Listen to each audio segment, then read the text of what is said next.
জাতীয় দলের পেসার নাহিদ রানা পাকিস্তান সিরিজে আলো ছড়িয়ে মাতিয়েছেন পিএসএল। পাকিস্তান সুপার লিগে বল হাতে দারুণ সময় কাটিয়েছেন তিনি। এরপর দেশের হয়ে কিউইদের ভুগিয়েছেন বল হাতে। তবে এরপরেই তো নাহিদের কথা ছিল পিএসএলে যে ফের পেশোয়ার জালমির সাথে যোগ দেওয়ার, তবে তা আর হয়ে ওঠেনি। নাহিদের ওয়ার্কলোড নিয়ে সচেতন বিসিবি নাহিদকে বিশ্রাম দিয়েছে কিউইদের বিপক্ষে টি-20 সিরিজেও। তবে এবার ঘটনায় নতুন মোড়।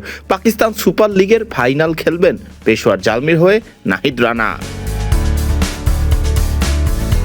নাহিদের দল পেশোয়ার জালমি ইতোমধ্যে পা রেখেছে পিএসএল এর ফাইনালে, আর সেই ফাইনালের জন্যই ছাড়পত্র পেয়েছেন নাহিদ রানা।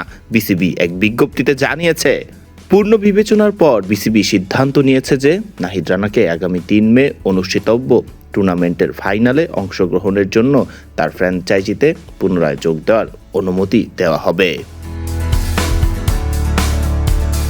নাহিদের ফিটনেস নিয়েও বেশ সচেতন বিসিবি, তাই তো সবকিছু ভেবে বুঝেই নাহিদকে পাঠানোর সিদ্ধান্ত নিয়েছে তারা।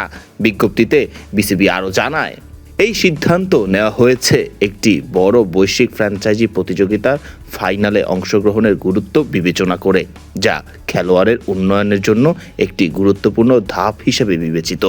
আরও গুরুত্বপূর্ণ বিষয় হলো দলের ম্যানেজমেন্ট এবং বিসিবির মেডিকেল টিম তাকে ছাড়পত্র দিয়েছে, নিশ্চিত করেছে যে এই ম্যাচে অংশগ্রহণ তার ফিটনেস, কাজের চাপ ব্যবস্থাপনা বা জাতীয় দলে তার প্রাপ্যতায় কোনো নেতিবাচক প্রভাব ফেলবে না।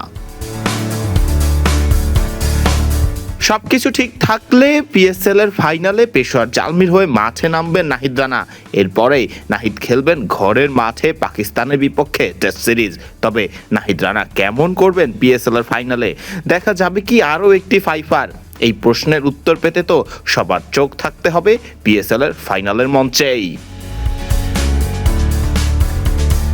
ফারদিন রহমান সকাল, বিডি ক্রিক টাইম।